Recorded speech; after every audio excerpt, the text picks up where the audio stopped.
और ਵੀਰ ਜੀ ਕੀ ਹਾਲ ਹੈ ਤੁਹਾਡੇ? ਬਹੁਤ ਵਧੀਆ ਪ੍ਰਧਾਨ ਸਾਹਿਬ। ਤੁਸੀਂ ਬਹੁਤ ਸੇਵਾ ਕਰਦੇ ਹੋ ਗੁਰਦਾਰੇ 'ਚ, ਮਤਲਬ ਵਾਹਿਗੁਰੂ ਦੀ ਬਹੁਤ ਮਿਹਰ ਤੁਹਾਡੇ ਉੱਤੇ ਹੈ ਤੇ ਮੈਂ ਤੇ ਅਰਦਾਸ ਕਰਨਾ ਕਿ ਹਮੇਸ਼ਾ ਬਣੀ ਰਵੇ ਤੁਹਾਡੇ ਉੱਤੇ ਇਹ ਮਿਹਰ। ਬਸ ਸਭ ਗੁਰੂ ਸਾਹਿਬ ਦਾ ਆਸ਼ੀਰਵਾਦ ਹੈ ਪ੍ਰਧਾਨ ਸਾਹਿਬ। ਹੋਰ ਦੱਸੋ ਪ੍ਰਧਾਨ ਸਾਹਿਬ, ਕੋਈ ਸੇਵਾ? ਬਸ ਉਹ ਤੁਸੀਂ ਵੈਸੇ ਹੀ ਬਹੁਤ ਸੇਵਾ ਕਰ ਰਹੇ ਹੋ। ਤੁਸੀਂ ਹਾਲ 'ਚ ਤੁਸੀਂ ਏਸੀ ਲਗਵਾ ਦਿੱਤੇ ਨੇ, ਦਰੀਆਂ ਵਿਛਵਾ ਦਿੱਤੀਆਂ ਨੇ, ਵਾਟਰ ਕੂਲਰ ਲਗਵਾ ਦਿੱਤੇ ਨੇ, ਇੰਨੀ ਸਾਫ ਸਫਾਈ ਉੱਥੇ ਰਹਿੰਦੀ ਹੈ। ਮਤਲਬ ਗਰਮੀ ਦੇ ਦਿਨਾਂ ਵਿੱਚ ਬਹੁਤ ਦਿੱਕਤ ਹੁੰਦੀ ਸੀ ਠੰਡਾ ਪਾਣੀ ਪੀਣ ਵਾਸਤੇ। ਬਾਕੀ ਉਹ ਥੋੜਾ ਜਿਹਾ ਕੰਮ ਸੀ। ਉਹ ਹਾਂਜੀ ਦੱਸੋ। ਉਹ ਜਦ ਗੋਲਕ ਖੁੱਲਦੀ ਹੈ ਤੇ ਨੋਟ ਸਾਰੀ ਸੰਗਤ ਦੇ ਸਾਹਮਣੇ ਜਦ ਅਸੀਂ ਗਿਣਨੇ ਆ ਤਾਂ ਥੋੜਾ ਠੀਕ ਨਹੀਂ ਲੱਗਦਾ ਤੇ ਮੈਂ ਇਹ ਚਾਹ ਰਿਹਾ ਸੀ ਜੇ ਤੁਸੀਂ ਇੱਕ ਕਮਰਾ ਬਣਵਾ ਦਿੰਦੇ ਤੇ ਨਾਲ ਅਗਰ ਉਹਦੇ 'ਚ ਇੱਕ ਏਸੀ ਵੀ ਲੱਗ ਜਾਂਦਾ ਤੇ ਬਹੁਤ ਚੰਗਾ ਲੱਗਦਾ। ਨੋਟ ਗਿਣਨ ਵਾਸਤੇ ਕਮਰਾ? ਇਹਦੀ ਕੀ ਲੋੜ ਹੈ ਪ੍ਰਧਾਨ ਸਾਹਿਬ?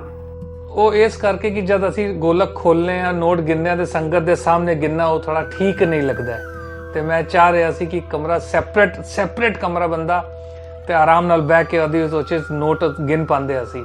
ਤੇ ਨਾਲ ਅਗਰ ਏਸੀ ਲੱਗ ਜਾਂਦਾ ਵੀਰ ਜੀ ਤੇ ਮਤਲਬ ਫਿਰ ਤੇ ਮਤਲਬ ਕਿਰਪਾ ਹੀ ਹੋ ਜਾਂਦੀ ਫਿਰ ਤੇ। ਅੱਛਾ ਜੀ, ਏਸੀ ਕਮਰੇ, ਉਹ ਵੀ ਨੋਟ ਗਿਣਨ ਵਾਸਤੇ? ਹਾਂਜੀ ਗਿਆਨੀ ਜੀ, ਵਾਹਿਗੁਰੂ ਜੀ ਕਾ ਖਾਲਸਾ ਵਾਹਿਗੁਰੂ ਜੀ ਕੀ ਫਤਿਹ। ਹਾਂਜੀ ਗਿਆਨੀ ਜੀ, ਕੀ ਹਾਲ ਹੈ ਤੁਹਾਡਾ? ਬਸ ਗੁਰੂ ਮਹਾਰਾਜ ਦੀ ਬੜੀ ਕਿਰਪਾ ਹੈ ਪ੍ਰਧਾਨ ਸਾਹਿਬ। ਦੱਸੋ ਗਿਆਨੀ ਜੀ। ਬੇਨਤੀ ਲੈ ਕੇ ਆਇਆ ਸੀ। ਇਹ ਮੇਰਾ ਬੇਟਾ ਅਮਰਜੀਤ ਸਿੰਘ ਹੈ। ਹਾਂਜੀ। ਇਸਨੇ ਐਸੀ ਵਾਰ ਹੁਣੇ 12ਵੀਂ ਪਾਸ ਕੀਤੀ ਹੈ ਔਰ ਇਹਦੇ ਨੰਬਰ ਜੋ ਆਏ ਨੇ ਬਹੁਤ ਹੀ ਵਧੀਆ ਆਏ ਨੇ। ਅੱਛਾ, ਮੈਂ ਚਾਹੁੰਦਾ ਤੁਸੀਂ ਇੱਕ ਵਾਰ ਇਹਨੂੰ ਦੇਖੋ। ਵਾਹ ਜੀ ਵਾਹ, 98% ਮਾਰਕਸ ਲੈ ਕੇ ਆਇਆ ਇੰਟਰ ਵਿੱਚ, ਬਹੁਤ ਵਧੀਆ। ਅੱਛਾ ਗਿਆਨੀ ਜੀ, ਇਹ ਤੁਹਾਡਾ ਬੇਟਾ ਤਬਲਾ ਵੀ ਤੇ ਬਹੁਤ ਸੋਹਣਾ ਵਜਾਉਂਦਾ ਹੈ ਨਾ? ਜੀ ਜੀ, ਕਈ ਵਾਰ ਮੇਰੇ ਨਾਲ ਸੰਗਤ ਕੀਤੀ ਹੈ। ਵਾਹ ਜੀ ਵਾਹ, ਮੈਂ ਮਤਲਬ ਬਹੁਤ ਵਾਰੀ ਮੈਂ ਵੇਖਿਆ ਨੂੰ ਸੰਗਤ ਕਰਦੇ ਹੋਏ। ਬਹੁਤ ਵਧੀਆ ਤਬਲਾ ਵਜਾਉਂਦਾ ਹੈ ਵੀਰ ਜੀ ਹੈ। ਹਾਂਜੀ ਗਿਆਨੀ ਜੀ, ਦੱਸੋ ਕੀ ਸੇਵਾ ਤੁਹਾਡੀ ਕੀਤੀ ਜਾਏ? ਪ੍ਰਧਾਨ ਸਾਹਿਬ, ਮੈਂ ਬੜੀ ਉਮੀਦ ਲੈ ਕੇ ਤੁਹਾਡੇ ਕੋਲ ਆਇਆ। ਇਹਦੀ ਅੱਗੇ ਦੀ ਪੜ੍ਹਾਈ ਵਾਸਤੇ ਮੈਨੂੰ ਕੁਝ ਪੈਸਿਆਂ ਦੀ ਲੋੜ ਹੈ ਔਰ ਮੈਂ ਤੁਹਾਨੂੰ ਵਾਅਦਾ ਦਿਲਾਉਂਦਾ ਕਿ ਇੱਕ ਪੈਸਾ ਇੱਕ ਪਾਈ ਮੈਂ ਤੁਹਾਨੂੰ ਚੁਕਾ ਦਿਆਂਗਾ। ਲੋਨ ਦੇ ਤਰੀਕੇ ਨਾਲ ਮੈਨੂੰ ਕੁਝ ਪੈਸੇ ਦੀ ਜ਼ਰੂਰਤ ਹੈ, ਬਹੁਤ ਲੋੜ ਹੈ ਮੈਨੂੰ। ਹੈ ਲੋਨ ਚਾਹੀਦਾ? ਇਹ ਕਿਹੜੇ ਚੱਕਰਾਂ 'ਚ ਪੈ ਗਏ ਹੋ ਤੁਸੀਂ? ਇੰਨਾ ਸੋਹਣਾ ਤਬਲਾ ਵਜਾਉਂਦਾ ਤੁਹਾਡਾ ਮੁੰਡਾ, ਇਹਨੂੰ ਆਪਣੀ ਸਾਈਟ ਤੇ ਲਗਾਓ ਤੇ ਜਿਹੜੀ ਵੀ ਮਾਇਆ ਆਏਗੀ ਉਹ ਵੀ ਤੁਹਾਡੀ ਆਪਣੀ ਹੋਏਗੀ। ਉਹ ਇਹ ਸਭ ਲੋਨ ਦੇ ਚੱਕਰਾਂ ਛੱਡੋ, ਕਿੱਥੇ ਚੁਕਾਉਂਦੇ ਫਿਰੋਗੇ, ਪਰੇਸ਼ਾਨ ਹੋ ਜਾਓਗੇ। ਇਹਨੂੰ ਆਪਣੇ ਨਾਲ ਲਗਾਓ। ਪਰ ਪ੍ਰਧਾਨ ਸਾਹਿਬ, ਕੁਝ ਹੋ ਸਕੇ ਤੇ ਮੇਰਾ ਇਹ ਕਰਵਾ ਦਿਓ ਕੁਝ। ਗਿਆਨੀ ਜੀ, ਇਹ ਸਭ ਚੱਕਰਾਂ 'ਚ ਨਾ ਪਾਓ। ਇਹ ਜਿਹੜੀ ਨਾਲ ਵਾਲੀ ਬਿਲਡਿੰਗ ਹੈ, ਕੰਮ ਉੱਥੇ ਹੈਗਾ, ਮੈਂ ਗੱਲ ਕਰਨਾ ਤੁਹਾਡੇ ਲਈ ਤੇ ਮੁੰਡੇ ਨੂੰ ਉੱਥੇ ਲਗਵਾ ਦਿਓ ਤੁਸੀਂ। ਦੇਖੋ ਗਿਆਨੀ ਜੀ, ਅਜੇ ਮੇਰੀ ਮੀਟਿੰਗ ਚੱਲ ਰਹੀ ਹੈ ਭਾਈ ਸਾਹਿਬ ਨਾਲ, ਕੁਝ ਜ਼ਰੂਰੀ ਗੱਲ ਅਸੀਂ ਕਰ ਰਹੇ ਹਾਂ ਤੇ ਤੁਸੀਂ ਬਾਅਦ ਵਿੱਚ ਆਇਆ ਜੇ। ਪ੍ਰਧਾਨ ਸਾਹਿਬ ਨਹੀਂ ਗਿਆਨੀ ਜੀ, ਮੈਂ ਬਾਅਦ ਵਿੱਚ ਗੱਲ ਕਹਿ ਦਿੱਤਾ ਨਾ, ਬਾਅਦ ਵਿੱਚ ਗੱਲ ਕਰਾਂਗਾ ਤੁਹਾਡੇ ਨਾਲ। ਰੱਬਾ ਤੇਰੀ ਦੁਨੀਆ ਕੈਸੀ ਹੋਈ, ਰੱਬਾ ਤੁਸੀਂ ਮਿਹਰ ਕਰੋ। ਅੱਖੀਆਂ ਖੁੱਲੀਆਂ ਨੇ ਜ਼ਮੀਰ ਇਹਨਾਂ ਦੀ ਸੋਈ। वैसे उस बच्चे की पढ़ाई ज़्यादा ज़रूरी सी प्रधान साहब, देखो अगर हो पाए ते।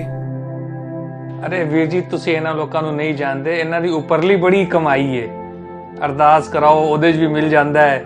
ਆਂਢ ਗੁਆਂਢ ਲੋਕੀ ਕੁਛ ਫੰਕਸ਼ਨ ਕਰਾਉਂਦੇ ਨੇ, ਨਈ ਗੱਡੀਆਂ ਲੈਂਦੇ ਨੇ, ਕਾਰਾਂ ਲੈਂਦੇ ਨੇ, ਘਰ ਅਰਦਾਸ ਕਰਾਉਂਦੇ ਨੇ ਨਾ, ਉੱਪਰਲੀ ਬੜੀ ਕਮਾਈ ਹੈ। ਤੁਹਾਨੂੰ ਪਤਾ ਨਹੀਂ ਅਜੇ।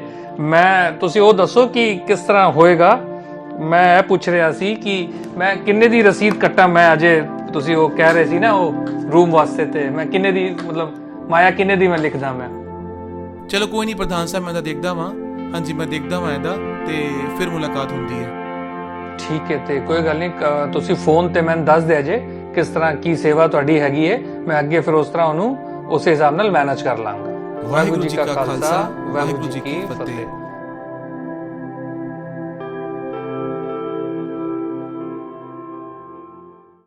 ਵੇਖ ਲਓ ਵੀਰ ਜੀ, ਤੁਸੀਂ ਹੀ ਮੇਰੀ ਮਦਦ ਕਰ ਸਕਦੇ ਹੋ।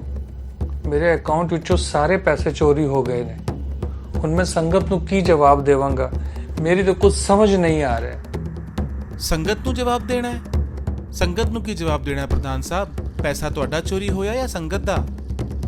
ਨਹੀਂ, ਮੇਰਾ ਕਹਿਣ ਦਾ ਮਤਲਬ ਹੈ ਨਾ ਕਿ ਉਹ ਪੈਸਾ ਮੇਰਾ ਆਪਣਾ ਪੈਸਾ ਚੋਰੀ ਹੋਇਆ। ਉਹ ਮੈਂ ਸੰਗਤ ਦਾ ਪੈਸਾ ਨਹੀਂ, ਮੇਰਾ ਆਪਣਾ ਪੈਸਾ ਚੋਰੀ ਹੋਇਆ। ਹਾਂ ਤੇ ਪ੍ਰਧਾਨ ਸਾਹਿਬ, ਇਸ ਮਾਮਲੇ ਵਿੱਚ ਮੈਂ ਤੁਹਾਡੀ ਕੋਈ ਮਦਦ ਨਹੀਂ ਕਰ ਸਕਦਾ। ਅਗਰ ਇਹ ਪੈਸਾ ਸੰਗਤ ਦਾ ਹੁੰਦਾ ਤੇ ਸ਼ਾਇਦ ਮੈਂ ਕੁਝ ਸੋਚ ਸਕਦਾ ਸੀ, ਲੇਕਿਨ ਹੁਣ ਮੈਂ ਤੁਹਾਡੀ ਕੋਈ ਮਦਦ ਨਹੀਂ ਕਰ ਸਕਦਾ। ਵੀਰ ਜੀ, ਐਸਾ ਨਾ ਕਹੋ। ਤੁਸੀਂ ਤੇ ਬਹੁਤ ਸੇਵਾ ਕਰਦੇ ਹੋ। ਇਹ ਵੀ ਗੁਰੂ ਦਾ ਕੰਮ ਸਮਝ ਕੇ ਥੋੜੀ ਸੇਵਾ ਕਰ ਦਿਓ ਮੇਰੀ। ਪ੍ਰਧਾਨ ਸਾਹਿਬ, ਇਹ ਗੁਰੂ ਦਾ ਕੰਮ ਨਹੀਂ ਹੁੰਦਾ, ਇਹ ਤੁਹਾਡਾ ਪਰਸਨਲ ਕੰਮ ਹੈ ਤੇ ਮੈਂ ਮਾਫੀ ਚਾਹੁੰਦਾ, ਮੈਂ ਤੁਹਾਡੀ ਕੋਈ ਮਦਦ ਨਹੀਂ ਕਰ ਪਾਵਾਂਗਾ। ਵੀਰ ਜੀ, ਐਸਾ ਨਾ ਕਹੋ। ਤੁਸੀਂ ਤੇ ਬਹੁਤ ਮਦਦ ਕਰਦੇ ਹੋ। ਮੇਰੀ ਵੀ ਥੋੜੀ ਜਿਹੀ ਮਦਦ ਕਰ ਦਿਓ। ਪ੍ਰਧਾਨ ਸਾਹਿਬ, ਹੁਣ ਮੈਂ ਨਿਕਲਣਾ ਵਾ ਕਿਉਂਕਿ ਮੇਰੀ ਮੀਟਿੰਗ ਹੈ, ਮੈਨੂੰ ਚੱਲਣਾ ਹੈ। ਵੀਰ ਜੀ ਮੇਰੀ ਗੱਲ ਤੇ ਸੁਣੋ। ਵੀਰ ਜੀ ਮੈਂ ਬਰਬਾਦ ਹੋ ਜਾਊਂਗਾ। ਵੀਰ ਜੀ ਦੇਖੋ ਪ੍ਰਧਾਨ ਸਾਹਿਬ, ਮੈਂ ਤੁਹਾਡੀ ਕੋਈ ਮਦਦ ਨਹੀਂ ਕਰ ਪਾਵਾਂਗਾ, ਲੇਕਿਨ ਇਹ ਬੰਦਾ ਇਹ ਤੁਹਾਡੀ ਮਦਦ ਕਰ ਸਕਦਾ ਹੈ। ਮੈਂ ਚੱਲਣਾ ਵਾ। ਵਾਹਿਗੁਰੂ ਜੀ ਕਾ ਖਾਲਸਾ, ਵਾਹਿਗੁਰੂ ਜੀ ਕੀ ਫਤਿਹ। ਗੱਲ ਤੇ ਸੁਣੋ ਵੀਰ ਜੀ।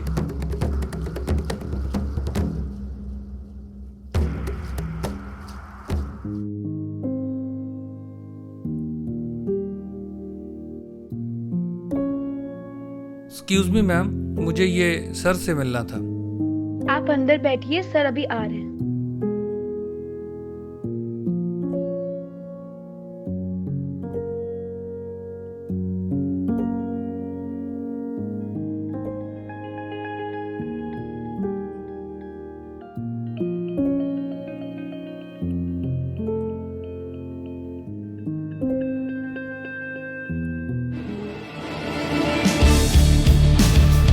Good morning, sir. Good morning, sir. Good morning, sir.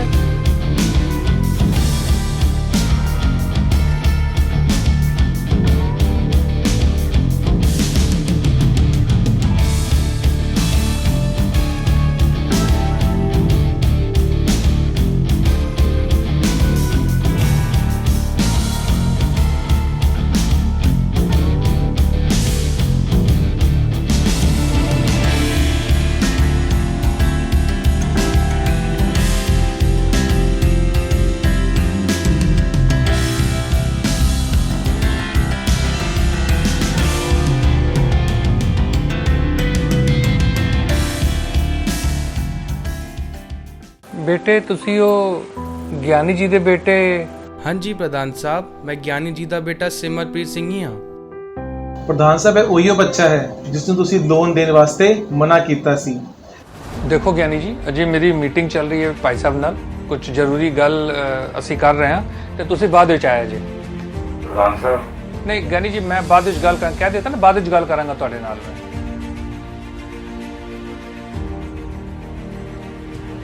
Giani ji, ਤੁਹਾਡੇ ਬੇਟੇ ਦੇ ਬਹੁਤ ਸੋਹਣੇ ਨੰਬਰ ਆਏ ਨੇ ਤੇ ਅਗਰ ਮੈਂ ਤੁਹਾਡੀ ਥੋੜੀ ਜਿਹੀ ਮਦਦ ਕਰਾ ਦਿਆਂ ਫਿਰ? ਗੁਰੂ ਮਹਾਰਾਜ ਦੀ ਬੜੀ ਕਿਰਪਾ ਹੋ ਜਾਏਗੀ ਸਾਡੇ ਉੱਤੇ। ਤੁਸੀਂ ਕੱਲ ਮੇਰੇ ਦਫ਼ਤਰ ਆ ਕੇ ਮਿਲੋ ਜੀ। ਵਾਹਿਗੁਰੂ ਜੀ ਕਾ ਖਾਲਸਾ, ਵਾਹਿਗੁਰੂ ਜੀ ਕੀ ਫਤਿਹ। ਅਗਰ ਉਸ ਵੇਲੇ ਮੈਂ ਤੁਹਾਡੇ ਉਸ VIP ਕਮਰੇ ਨੂੰ ਬਣਾਉਣ ਵਾਸਤੇ ਜਿੱਥੇ ਤੁਸੀਂ ਨੋਟ ਕਿੰਨੇ ਸੀ, ਅਗਰ ਮੈਂ ਤੁਹਾਨੂੰ ਫੰਡ ਦੇ ਦਿੰਦਾ ਤੇ ਸ਼ਾਇਦ ਇਹ ਬੱਚਾ ਅੱਜ ਇੱਥੇ ਨਹੀਂ ਹੋਣਾ ਸੀ। ਪ੍ਰਧਾਨ ਸਾਹਿਬ, ਅੱਜ ਇਹ ਬੱਚਾ ਇੰਨੀ ਅੱਛੀ ਪੋਸਟ ਤੇ ਬੈਠਿਆ ਹੈ ਤੇ ਤੁਹਾਡੀ ਹੀ ਹੈਲਪ ਕਰ ਰਿਹਾ ਹੈ। I am feeling proud of him. ਸਾਨੂੰ ਇਸ ਚੀਜ਼ ਦਾ ਧਿਆਨ ਦੇਣਾ ਚਾਹੀਦਾ ਹੈ ਕਿ ਦਸਵੰਧ ਦਾ ਅਸਲੀ ਉਪਯੋਗ ਕਰਨਾ ਕਿੱਥੇ ਹੈ, ਇੱਕ ਬੱਚੇ ਦੀ ਪੜ੍ਹਾਈ ਤੇ ਜਾਂ ਉਹ VIP ਕਮਰੇ ਬਣਾਉਣ ਤੇ। ਧਾਰਮਿਕ ਸਥਲਾਂ ਤੇ ਜਿੰਨੇ ਵੀ ਸੇਵਾਦਾਰ ਹੁੰਦੇ ਨੇ, ਕਿ ਉਹ ਸਿਰਫ ਗੇਟ ਤੇ ਖੜੇ ਹੋਣ ਵਾਸਤੇ, ਦਫ਼ਤਰ ਤੇ ਬੈਠਣ ਵਾਸਤੇ ਜਾਂ ਫਿਰ ਲੰਗਰ ਵਰਤਾਉਣ ਵਾਸਤੇ ਹੀ ਹੁੰਦੇ ਨੇ? ਕਿ ਉਹਨਾਂ ਦੇ ਬੱਚੇ ਪੜ੍ਹਾਈ ਨਹੀਂ ਕਰ ਸਕਦੇ? ਕਿ ਇਹਨਾਂ ਨੂੰ ਜੋ ਤਨਖਾਹਾਂ ਮਿਲਦੀਆਂ ਨੇ ਇਹਨਾਂ ਨੂੰ ਪੂਰੀ ਪੈਂਦੀ ਹੈ? ਅਸੀਂ ਸਾਰੇ ਜਾਣਦੇ ਹਾਂ ਕਿ ਇਹਨਾਂ ਨੂੰ ਸਥਲਾਂ ਤੋਂ ਲੰਗਰ ਪਾਣੀ ਜ਼ਰੂਰ ਮਿਲਦਾ ਹੈ, ਲੇਕਿਨ ਕੀ ਇਹਨਾਂ ਦੇ ਹੋਰ ਐਕਸਪੈਂਸਸ ਨਹੀਂ ਹੁੰਦੇ? ਅਗਰ ਕਿਸੇ ਸੇਵਾਦਾਰ ਦਾ ਬੱਚਾ ਪੜ੍ਹਾਈ ਵਿੱਚ ਅੱਛਾ ਹੈ, ਉਹ ਅੱਗੇ ਫਰਦਰ ਸਟੱਡੀਜ਼ ਕਰਨਾ ਚਾਹ ਰਿਹਾ ਹੈ, ਤੇ ਸਾਡੀ ਜ਼ਿੰਮੇਵਾਰੀ ਬਣਦੀ ਹੈ ਕਿ ਅਸੀਂ ਕਿਧਰੋਂ ਵੀ ਪੈਸਾ ਇਕੱਠਾ ਕਰਕੇ ਉਹਨੂੰ ਜ਼ਰੂਰ ਪੜ੍ਹਾਈਏ ਤਾਂ ਕਿ ਇਸ ਬੱਚੇ ਦੇ ਤਰੀਕੇ ਦੇ ਨਾਲ ਉਹ ਸਾਡੀ ਹੀ ਹੈਲਪ ਕਰ ਪਾਣ।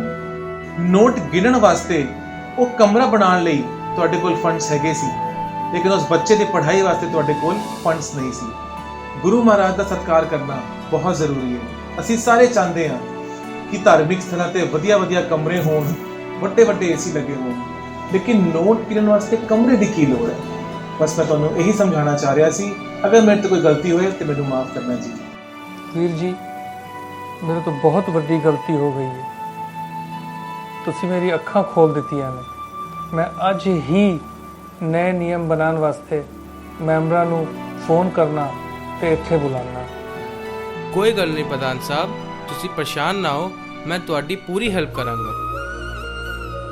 ਵੇਖਿਆ ਪ੍ਰਧਾਨ ਸਾਹਿਬ, ਵਾਹਿਗੁਰੂ ਜੀ ਕਾ ਖਾਲਸਾ, ਵਾਹਿਗੁਰੂ ਜੀ ਕੀ ਫਤਿਹ। रब्बा तेरी दुनिया कैसी होई, रब्बा तुसी मेहर करो, अखियां खुलियां ने ज़मीर ऐना दी सोई।